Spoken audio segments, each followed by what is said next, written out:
அருட்பெருஞ்சோதி அருட்பெருஞ்சோதி தனிப்பெரும் கருணை அருட்பெருஞ்சோதி.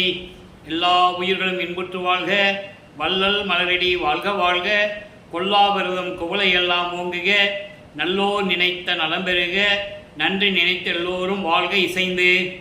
உலக மக்களே, அறிவார்ந்த அன்பர்களே, ஆண்மநேய ஒருமைப்பாடுடைய அன்பர்களே, வல்லப்பம்மான் நமக்கு அள்ளிய திருவொற்பாவிலிருந்து வல்லப்பம்மான் ஏன் இந்த பூலோகத்திற்கு வருவிக்க உற்றார் என்பதையும், அருட்பெருஞ்சோதி ஆண்டவருடைய திருவிளையாடல் எப்படியெல்லாம் நடந்தது என்பதையும் திருவொற்பாவிலிருந்தே நாம் பார்த்து கொண்டிருக்கிறோம். திருவொற்பா 6 திருமுறைகளை கொண்டது. 1ஆம் திருமுறையிலிருந்து 6ஆம் திருமுறை வரைக்கும் நமது பிள்ளை பெருமானுடைய நிலை எப்படி இருந்தது, எந்தெந்த காலகட்டங்களில் இறைவனுடைய அருளை பெற்றார், எந்தெந்த காலகட்டங்களில் அருட்பெருஞ்சோதி ஆண்டவர் திருவிளையாடல் செய்தார் என்பதையும் திருவொற்பாவிலிருந்தே பார்த்து கொண்டிருக்கிறோம். வல்லப்பெருமான் அவர்கள் இந்த பூலோகத்திற்கு வருவிக்க விட்டதற்கு காரணம், ஏற்கனவே பிரபஞ்சத்தில் தோன்றிய 4 யுகங்களிலுமே கிரேத யுகம், திரேத யுகம், துவார யுகம், கலியுகம், இந்த 4 யுகங்களிலுமே தோன்றிய சமயங்களும் மதங்களும் மார்க்கங்களும் முடிவடைந்து விட்டன. காரணம், ஒவ்வொரு யுகத்திற்கும் ஆயுள் காலம் உண்டு. கிரேத யுகத்திற்கு 17,28,000 வருடங்களும், திரேத யுகத்திற்கு 12,96,000 வருடங்களும், துவாபர யுகத்துக்கு 8,64,000 வருடங்களும், கலியுகத்திற்கு 5,000 வருடங்களும் என்று கணக்கிட்டு பிள்ளை பெருமான் அவர்கள் நமக்கு தெளிவாக அருளியிருக்கிறார்கள். ஆக அந்தந்த காலகட்டங்களில் அந்தந்த யுகங்கள் முடிந்தவுடனே, அந்தந்த யுகங்கள் அழிந்தவுடனே, உதாரணத்திற்கு கிரேத யுகம் அழிந்தவுடனே அந்த கிரேத யுகத்தில் தோன்றிய மார்க்கங்களும் சமயங்களும் அழிந்துவிடும். கிரேத யுகத்தில் தோன்றிய கலங்க மார்க்கம் அழிந்துவிடும். யுகம் அழிந்து விட்டது, அதனால் அந்த யுகத்தில் தோன்றிய அத்தனையுமே அழிந்துவிடும். அதே போல் 4 யுகங்களிலுமே தோன்றிய எல்லாத்தையுமே அழிந்துவிடும்.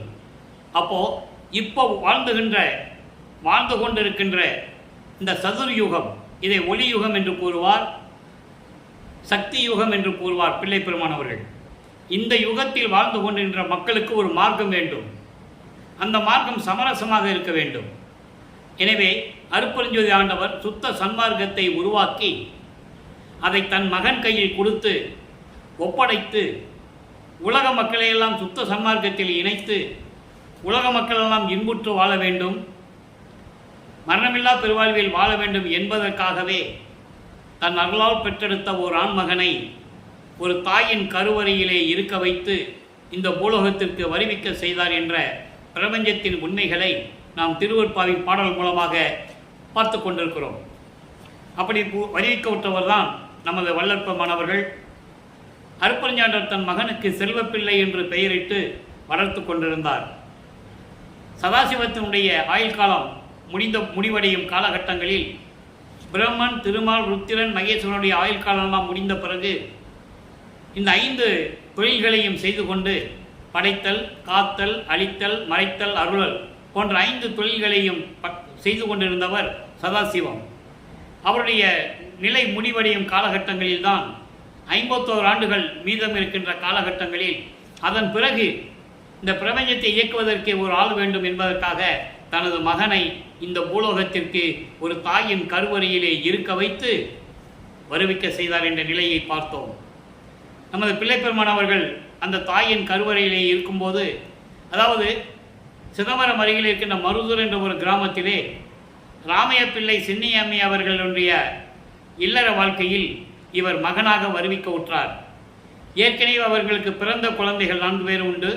2 ஆண் பிள்ளைகள், 2 பெண் பிள்ளைகள். அவர்கள் பிறந்தவர்கள் நமது பிள்ளை பெருமான் அவர்கள் இறைவனுடைய மகனாகவே ஒரு தாயின் கருவறையிலிருந்து வருவிக்க உற்றார் என்ற நிலைகளை நாம் தெளிவாக பார்த்தோம்.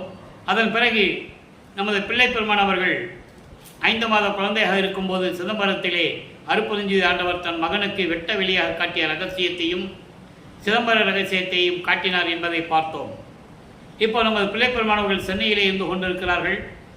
குழந்தை இறைவனாக 1824ஆம் ஆண்டிலிருந்து 1840 ஆண்டுகள் வரை இந்த 16 ஆண்டுகளில் நமது பிள்ளை பெருமானுடைய நிலை எப்படி இருந்தது என்பதை தான் இப்போ நம்ம பார்த்துக்கிட்டு இருக்கோம். 1/1/1823ஆம் ஆண்டு தொடங்கிய திருவிளையாடல், அருட்பெருஞ்சோதி ஆண்டவருடைய திருவிளையாடல் 30/1/1874 இரவு 12 மணி வரையிலும் நடக்கிறது. ஆக இந்த 51 ஆண்டு திருவிளையாடல்களை 8 ஆண்டுகளாக பிரித்து தனது மகனுக்கு எப்படியெல்லாம் அருளை கொடுத்தார் என்பதை தான் திருவருட்பாவிலிருந்தே பார்த்து கொண்டிருக்கிறோம். காரணம், நமது பிள்ளைப்பெருமான் அவர்கள் இந்த பூலோகத்திற்கு வருவிக்க உற்று 203 ஆண்டுகள் ஆகியும் கூட நமது பிள்ளைப்பெருமான் அவர்களின் நிலையை, அருள் நிலையை யாருமே தெளிவாக மக்களிடம் கூறவில்லை. அதனால்தான் இந்த வள்ளலார் ஊழியன் இறைவனுடைய கட்டளைப்படி இந்த விளக்கங்களை உங்களுக்கு நான் கூறிக்கொண்டிருக்கிறேன். ஆக நமது பிள்ளைப்பெருமான் அவர்கள் வளர்ந்து கொண்டிருக்கிறார். பள்ளியிலே சேர்க்கக்கூடிய காலம் வந்து விட்டது, பள்ளியிலே சேர்க்கிறார்கள். இதை ஏன் தினமும் சொல்கிறோன்னா, அந்த 8 ஆண்டுகளுக்குள் என்ன நடந்தது? 51 ஆண்டுகளை 8 பிரிக்கும் போது 6 48, கடைசியாக இருக்கின்ற அந்த 3 வருடம்தான் மேட்டுக்குப்பம் சித்தி வளாகத்தில் நடந்த நிகழ்வுகள். அப்போ அந்த முதல் 8 என்ன நடந்தது? பள்ளிக்கூடத்தில் பண்ணி சேர்க்குறாங்க, பள்ளியில் படிக்க முடியாதுன்னு வெளியே வந்துட்டார். காரணம், அங்கே படிப்பதற்கு அவர் மனம் ஒரு நிலையில் இல்லை.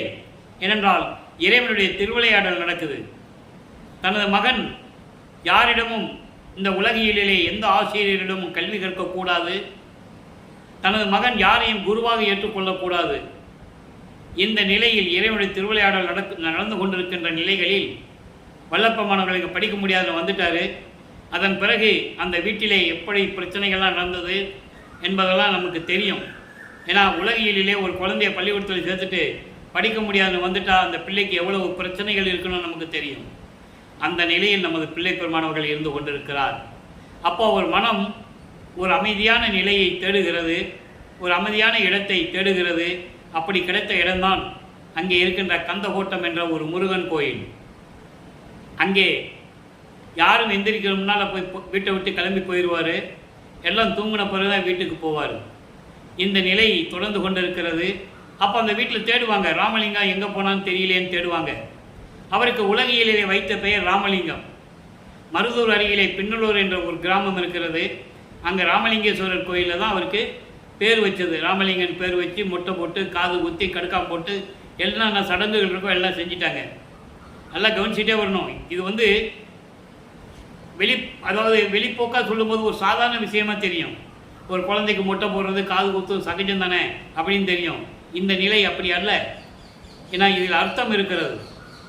இவர் சுத்த சன்மார்க்கத்தை சேர்ந்த பிறகு, சுத்த சன்மார்க்கத்தை கொடுத்த பிறகு அவருடைய நிலை என்ன என்பதை நாம் தெளிவாக பார்ப்போம்.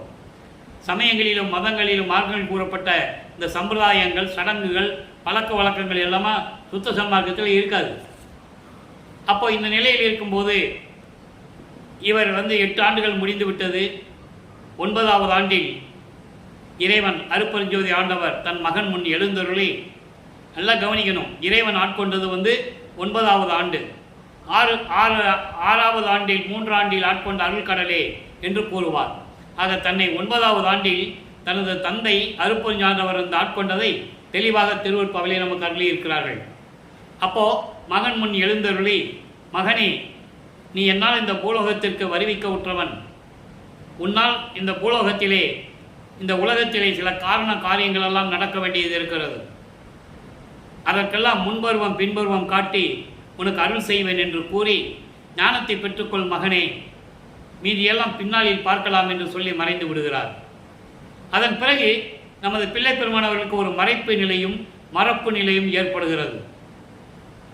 இறைவனுடைய மகன் என்ற நிலை மட்டும் அவருக்கு புத்தியில் தெரியும், வேறு எதுவுமே தெரியாது.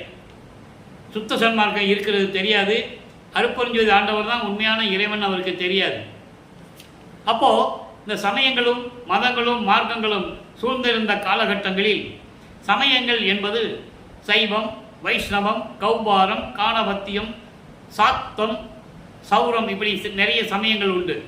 மதங்கள் உங்களுக்கு தெரியும், கிறிஸ்துவம், இஸ்லாமியம், இந்து மதம், யூத மதம், இப்படி நிறைய மதங்கள் உண்டு. புத்த மதம், சமண மதம் என்ற மதங்கள் எல்லாம் உண்டு. மார்க்கங்கள் உண்டு. கலங்க மார்க்கம், திராவக மார்க்கம், நவீன மார்க்கம், பஸ்ம மார்க்கம், இந்த 4 மார்க்கம் முடிஞ்சு போச்சு. 4 யுகத்தில் அது அழிஞ்சு போச்சு. அதுக்கப்புறம் ஏற்பட்ட மார்க்கங்கள் உங்களுக்கு தெரியும், படிச்சிருப்பீங்க. தாசமார்க்கம், சர்புத்திர மார்க்கம், சகமார்க்கம், சமய சன்மார்க்கம், இப்படி மார்க்கங்கள் உண்டு. அதுக்கு தலைவர்கள் இருக்கிறாங்க. தாச மார்க்கத்திற்கு உரியவர் திருநாவுக்கரசர், சர்புத்திர மார்க்கத்துக்கு உரியவர் திருஞான சம்பந்தர், சக மார்க்கத்துக்கு உரியவர் சுந்தரர், சமய மார்க்கத்துக்கு உரியவர் பாதபுரான் என்ற மாணிக்கவாசகர். அது உங்களுக்கு தெரியும். இப்படி மார்க்கங்களும் மதங்களும் சமயங்களும் சூழ்ந்திருந்த காலகட்டங்களில் இவர் சைவ சமயத்திலிருந்து வருவிக்க உற்றதனால் இவர் சிவபெருமானை இறைவனாக ஏற்றுக்கொண்டு, சைவ சமயத்தின் தலைவனாகிய சிவபெருமானை ஏற்றுக்கொண்டு சைவ நெறியில் இருந்து கொண்டு சைவ சமயத்தின் அடையாளமாகிய திருநூரை பூசிக்கொண்டு உத்தராட்சமணியை மாட்டிக்கொண்டு நமச்சிவாயா, சிவாய நமா, ஓம் சிவாய என்று மந்திரங்களை சொல்லி இறைவனை வழிபட்டு கொண்டிருக்கிறார். சரியை, கிரியை, யோகம் என்ற 12 நிலைகளில் இந்த 12 நிலைகளும் சமயங்களையும் மதங்களையும் மார்க்கங்களையும் சார்ந்தது.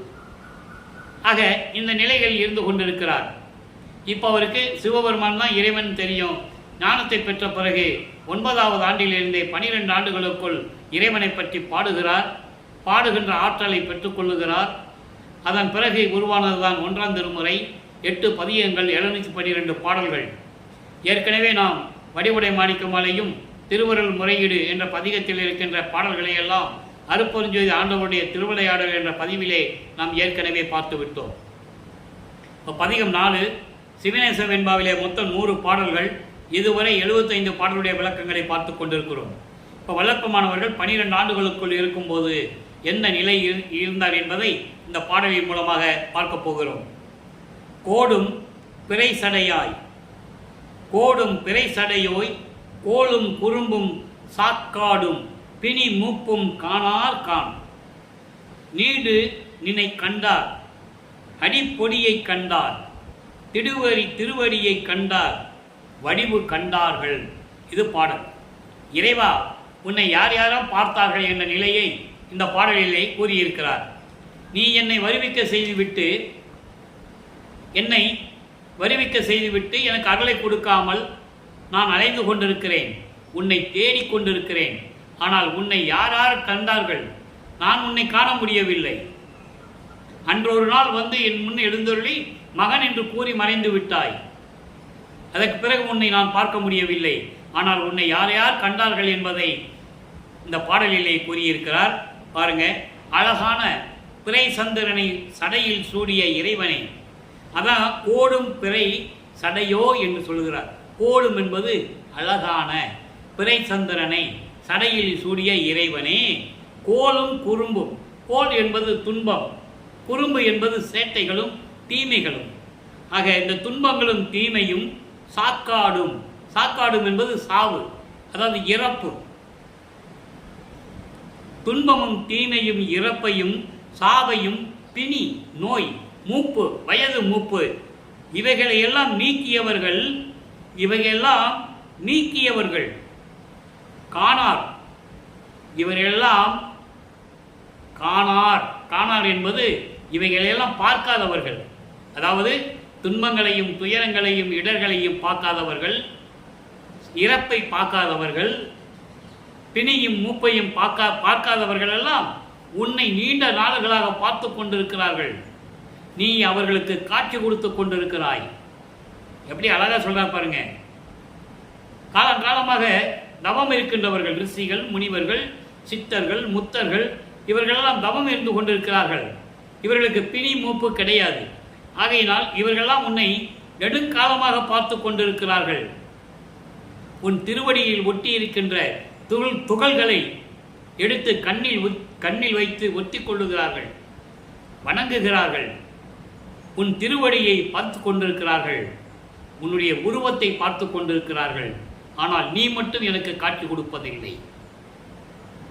நான் இந்த உலகிலே ஒரு தாயின் கருவறையிலே இருந்து வருவிக்க உற்று இத்தனை ஆண்டுகளாகியும் நீ வந்து எனக்கு எந்த விதமான அருளை கொடுக்கவில்லை என்ற நிலையில் இந்த பாடலை நமக்கு அருளியிருக்கிறார்கள். சரி, இப்போ 13வது ஆண்டு தொடர்ந்தது. ஞானத்தை பெற்றுக்கொண்டார் அல்லவா? 13வது ஆண்டில் இவர் திருவொற்றியூருக்கு போவதற்கு மனம் தூண்டுகிறது, மனம் போக சொல்லுகிறது, தூண்டி விடுகிறது. மனம் தூண்டி விடுகிறது என்று சொல்வதை விட அருப்பஞ்சதி ஆண்டவர் தன் மகனை திருவொற்றியூருக்கு அழைத்து செல் என்று மனதை தூண்டி விடுகிறார்.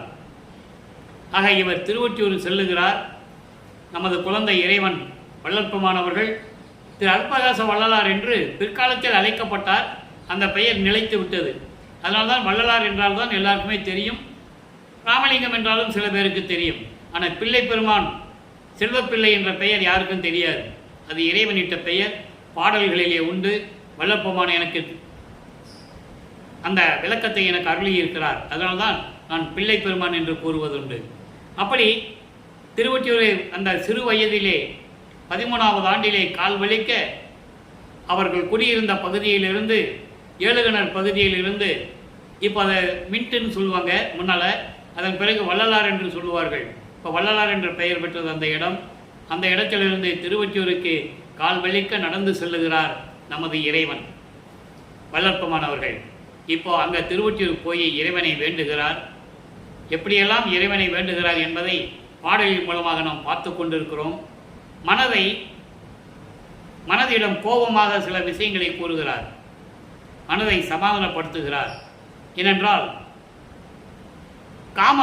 காமத்தை அடக்க வேண்டும். நான் ஏற்கனவே கூறியிருக்கிறேன்.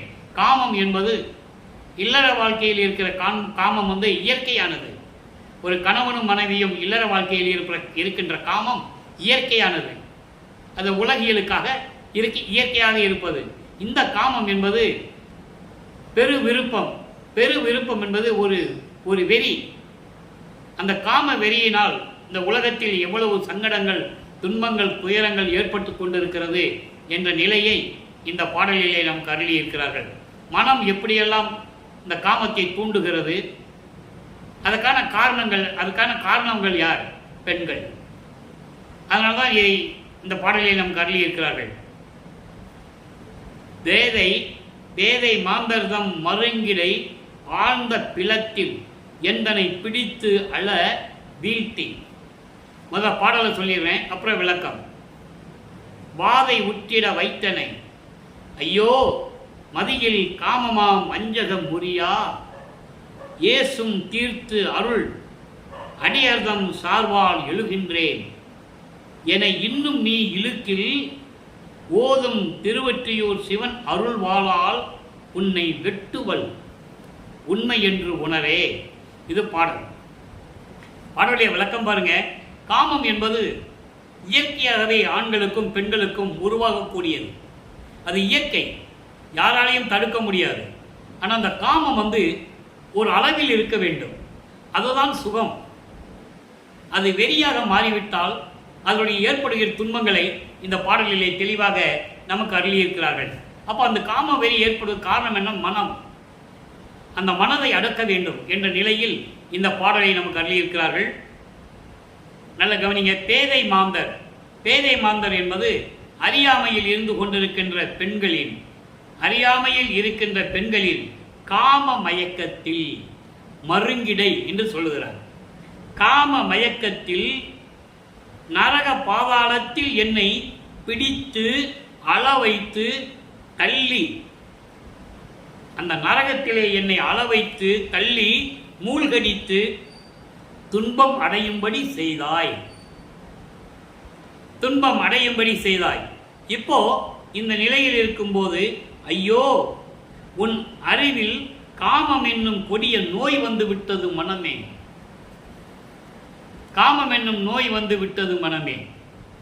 இந்த 13வது ஆண்டில் திருவொற்றியூருக்கு போறார்கள, இதுக்கு முன்னாடி இருக்கிற பதிகங்களை நம்ம பார்த்துட்டோம். இந்த பதிகம் வரும்போது பிள்ளை பெருமான் அவர்களுக்கு 16 ஆண்டுகள். அதை நீங்கள் நல்லா புரிஞ்சுக்கணும். ஏன்னா 13 வயசில் எந்த ஆணும் இதை சொல்ல முடியாது. இப்போ இந்த பிள்ளை பெருமான் அவர்கள் இந்த பாட்டை நமக்கு அருளும்போது இவருக்கு 16வது ஆண்டு. 16வது ஆண்டில் ஒரு ஆணுக்கும் பெண்ணுக்கும் காமம் வருவது இயற்கை. அப்போ அந்த காமத்தை தூண்டி விடுகிறது மனம். அப்போ அந்த மனதை ஒரு அளவோடு நிறுத்தி கொள்ள வேண்டும். அந்த மனம் அளவுக்கு மீறி போனால், காம வெறியானால் அதனால துன்பங்கள் எவ்வளவு வரும் என்பதை இந்த பாடலில் நமக்கு அருளியிருக்கிறார்கள். இப்போ பாருங்க, உன் அறிவில் காமம் என்னும் கொடிய நோய் வந்து விட்டது மனமே. என்னை ஏற்கனவே இந்த காம வழியில் சிக்கி நரகக்குள்ளைய தள்ளி என்னை மூழ்கி என்னை தள்ளி விட்டாய். நான் அதை எழுந்து வந்து விட்டேன். அதை பின்னால் வரியில் சொல்லுவார், எழுந்து வந்து விட்டேன். இப்படி உனக்கு காமம் நோய் வந்து விட்டது மனமே, சிவனுடைய அடியார்களின் அருளால் ஏசம் தீர்த்து அருள் அடியார்தம் சார்வாள். சிவன் அடியார்களின் உதவியினால், அவருடைய அருளால், அவருடைய உதவியினால் நான் நரகத்திலிருந்து வெளியே வருகின்றேன். நீ தள்ளுவ, நான் வெளியே வந்துடுவேன். இதுக்கு காரணம் சிவனடியார்கள். அவர்களுடைய மீது நான் பக்தியும் பற்றும் கொண்டு இருப்பதனால், இறைவனுடைய அருள் அவர்கிட்ட இருப்பதனால் நான் இந்த நரக குழியிலிருந்து வெளியே வந்து கொண்டிருக்கிறேன். இதற்கு பிறகும் என்னை நீ தொந்தரவு செய்தால், என்னை இழுத்தால், அந்த நரக குழியில் தள்ளுவதற்கு நீ இன்னும் இது இவ்வளவு சொல்லியும் நீ என்னை இழுத்தால், திருவொற்றியூரிலே உள்ள சிவன் இருக்கிறானே, அவனுடைய அருள் என்னும் வாளால் உன்னை வெட்டுவேன், உன்னை மடித்து விடுவேன், உன்னை மாய்த்து விடுவேன், உன்னை தொலைத்து விடுவேன். இதை நீ முதலில் உணர்ந்து கொள் மனமே என்று கூறுகிறார். மனம், சித்தம், புத்தி, அகங்காரம் போன்ற அந்த கரணங்களை அடக்க வேண்டும். அதே போல பிண்ட துரிசுகள் 6: காமம், குரோதம், லோபம், மதம், மோகம், ஆச்சரியம். இந்த 6 பிண்டு துரிசுகளையும் அடக்கும்போது முதல்ல இருக்கிறது காமம். நல்லா கவனிக்கணும். நீங்கள் இது இந்த காலகட்டத்தில் உலக மக்கள் தெரிந்து கொள்ள வேண்டியது. எவ்வளவு பாலியல் கொடுமைகள், வன்கொடுமைகள் எல்லாம் இந்த சமுதாயத்தில் நடந்து கொண்டிருக்கிறது. இதை வைத்துதான் அன்றே நமது இறைவன் பிள்ளை பெருமானவர்கள் காமத்தினுடைய கொடுமையை, அந்த மனதை எப்படி அடக்க வேண்டும் என்ற நிலையை இந்த பாடலிலே நமக்கு தெளிவாக அருளியிருக்கிறார்கள் என்பதை நீங்கள் புரிந்து கொள்ள வேண்டும். ஆக மனதை அடக்க வேண்டும். நான் ஏற்கனவே கூறியது போல காமம் இருப்பது இயற்கை. அந்த காமம் இல்லற வாழ்க்கையில் ஒரு ஆணுக்கும் பெண்ணுக்கும் உண்டு. ஆனால் இந்த காமம் என்பது வெறி கொண்டது. அப்போ அந்த மனதை அடக்க வேண்டும். மனதை அடக்கிவிட்டால், நமது அறிவால் மனதை அடக்கிவிட்டால் இந்த தொந்தரவுகள் இருக்காது, துன்பங்கள், துயரங்கள் இருக்காது என்ற நிலையை இந்த பாடலில் நாம் தெரிந்து கொண்டிருக்கிறோம். எனவே அன்பர்களே, நமது பிள்ளை பெருமானவர்கள் 16 ஆண்டுகளுக்குள் சென்னையிலே இருந்த காலகட்டங்களில் அவருடைய நிலை என்ன என்பதை பார்த்து கொண்டிருக்கிறோம். ஒரு தாயின் கருவுரையிலிருந்து வரிவுக்கு உற்ற பிறகு 8 ஆண்டுகள் வரையிலும் அவருடைய நிலை எப்படி இருந்தது? அதன் பிறகு இறைவன் தன் மகனை ஆட்கொண்ட பிறகு 16 ஆண்டுகள் வரைக்கும் அந்த 8 ஆண்டுகளில் அவருடைய நிலை என்ன இருந்தது? அதுக்கப்புறம் 24 ஆண்டாவது, அதாவது அதுக்கப்புறம் 8 ஆண்டுகள், 24வது ஆண்டுகள் வரை அவருடைய நிலை எப்படி இருந்தது என்பதை படிப்படியாக நாம் பார்த்து கொண்டிருக்கிறோம். அற்புதமாக இருக்கும்.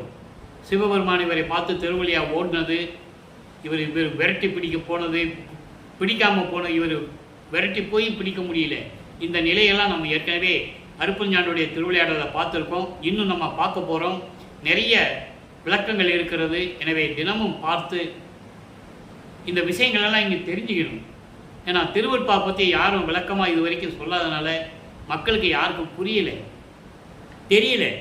வளப்பமான யாருன்னா ஒரே வார்த்தையில் சொல்லுவாங்க, வாடிய பயிரை கொண்டாடலாம், வாடிய பயிரை கண்ட போதெல்லாம் வாடினேன்னு சொன்னாரே அவரா, சோறு போட சொன்னாரே அவரா. இந்த நிலையில்தான் வல்லப்பமனை மக்களிடம் கூறியிருந்தார்கள். இதற்கு அப்பாற்பட்டு அவரை இறைவனுடைய மகனாகவே இந்த பூலகத்திற்கு வருவிக்க உற்று இறைவனுடைய திருவிளையாடல் நடந்து கொண்டிருக்கின்ற நிலையை உலக மக்களுக்கு விளக்கமாக சொல்ல வேண்டும். அதனால்தான் பாடலின் மூலமாக இறைவனுடைய அருள் பெற்றவன் என்ற முறையில் இந்த வள்ளலார் ஊழியர் உங்களிடம் நான் கூறிக்கொண்டிருக்கிறேன். சரி, இப்போ சென்னையிலே 33 ஆண்டுகள் இருந்து கொண்டிருக்கிறார். இந்த 16 ஆண்டுகள் வரைக்கும் என்ன நிலையில் நடந்தது என்பதை தான் 1ஆம் திருமுறை 2ஆம் திருமுறை மூலமாக நாம் பார்த்து கொண்டிருக்கிறோம். 3ஆம் திருமுறையிலே 19 பதிகங்கள், 235 பாடல்கள், 4ஆம் திருமுறையிலே 12 பதிகங்கள், 238 பாடல்கள், இப்படிலாம் நிறைய இருக்குது. நம்ம ஒவ்வொன்றா தான் பார்க்க முடியும். ஒரே நாளில் எல்லா விஷயங்களையும் சொல்லிட முடியாது. ஆக இந்த 16 ஆண்டுகள் இருந்த வரைக்கும் அவருடைய நிலை நமக்கு பார்த்துட்டோம். அதன் பிறகு சுத்த சன்மார்க்கத்தை பெற்ற பிறகு 34வது ஆண்டில் சென்னையிலேருந்து நேர அண்டங்களை கடந்து அங்கே சுத்த சிவஞான வெளிக்கு போய் அவங்க அப்பா கிட்ட சுத்த சன்மார்க்கம் வாங்குகிறார் என்பதை இறைவனுடைய திருவிளையாடல் என்ற பதியில் நம்ம பார்த்தோம். வாங்கிட்டு நேர பூலோகத்துக்கு திரும்பி வராரு.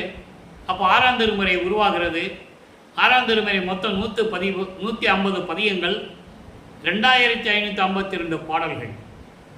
5 திருமுறையை சேர்த்தே மொத்தமே அவ்வளோதான் வரும். 2300 சில்லற பாட்டு தான் வரும். 6ஆம் திருமுறை மட்டும் 2552 பாடல்கள். காரணம், இந்த 4 திருமுறைகளில் இருக்கின்ற அந்த நிகழ்வுகளை நேர் மாறாக இருக்கும்.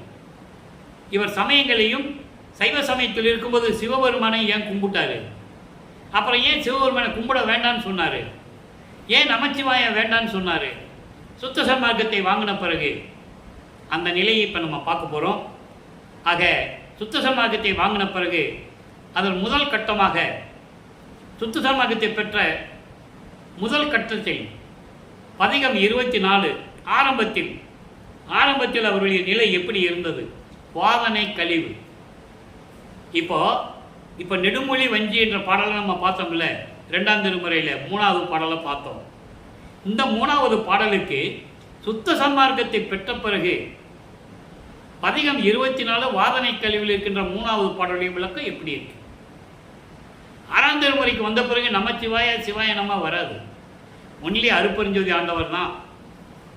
அந்த நிலையை தான் இப்போ நம்ம பார்த்துட்டு இருக்கோம். இப்போ வாதனை கழிவில் என்ன சொல்கிறாரு? இது ஒரு ஆரம்ப கட்டம். எப்படி ஆரம்பத்தில் சிவபெருமானை வழிபடும் போது திருவொற்றியூரில் எப்படி அவருடைய நிலை இருந்ததோ, அதே போல சுத்த சன்மார்க்கத்தை பெற்ற பிறகு ஆரம்பத்தில் இவர் இறைவனிடம் எப்படி வேண்டுகிறார் அதையும் சொல்லணும்ல உலக மக்கள்கிட்ட. இப்போ வாதனை கழிவு என்பது துன்பங்களையும் துயரங்களையும் நீக்க வேண்டும் என்று இறைவனிடம் விண்ணப்பம் செய்வது. அவர் விண்ணப்பம் செய்கிறார், அதே போல நாமும் விண்ணப்பம் செய்ய வேண்டும்.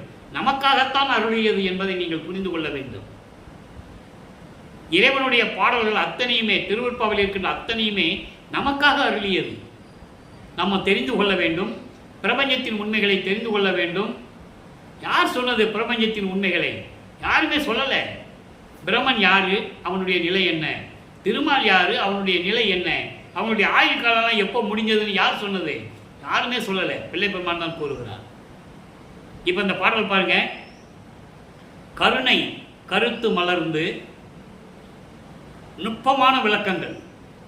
இது நூல் விளக்கம் அல்ல, இறைவன் கொடுத்த விளக்கம். இந்த அடியனுக்கு சுத்த சன்மார்க்க விளக்கம் இறைவன் கொடுத்தது, என் தந்தை வல்லற்பமானவர்கள் எனக்கு கொடுத்தது.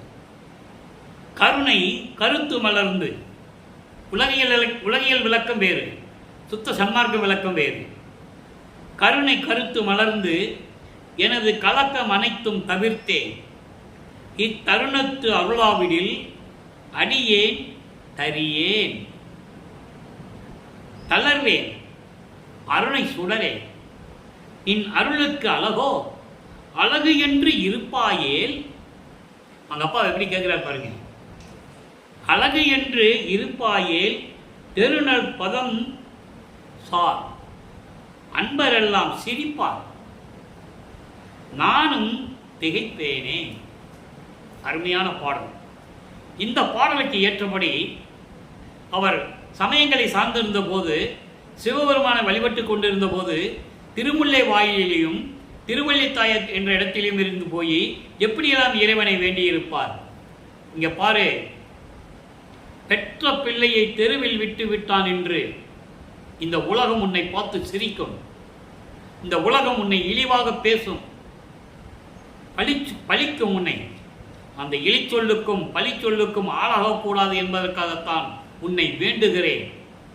என் துன்பங்களையும் துயங்களையும் தாங்கிக் கொள்ள எனக்கு தைரியம் இருக்கிறது, என் மனதில் உறுதி இருக்கிறது. ஆனால் உனக்கு கெட்ட பெயர் வந்து விடுமே, அதற்காகவது வந்து எனக்கு நீ அருள வேண்டும் என்று கூறுவார். எங்கே? திருவள்ளித்தாயத்திலையும் திருமுல்லை வாயிலையும், இங்கே திருவொற்றியூரிலையும். சுத்த சன்மார்க்கத்தை பெற்ற கூறுறாரு பாருங்க.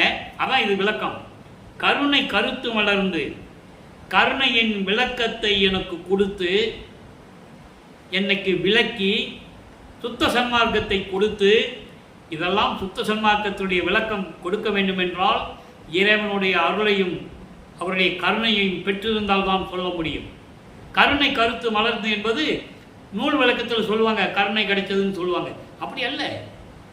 எனக்கு சுத்த சன்மார்க்கத்தை கொடுத்து கருணையின் விளக்கத்தை எனக்கு உள்ளத்திலே விளக்கி, என் உள்ளத்திலே விளக்கி, எனது கலக்கம் அனைத்தும் தவிர்த்து. கலக்கம் என்பது என்ன? அவருக்கு என்ன கலக்கம்?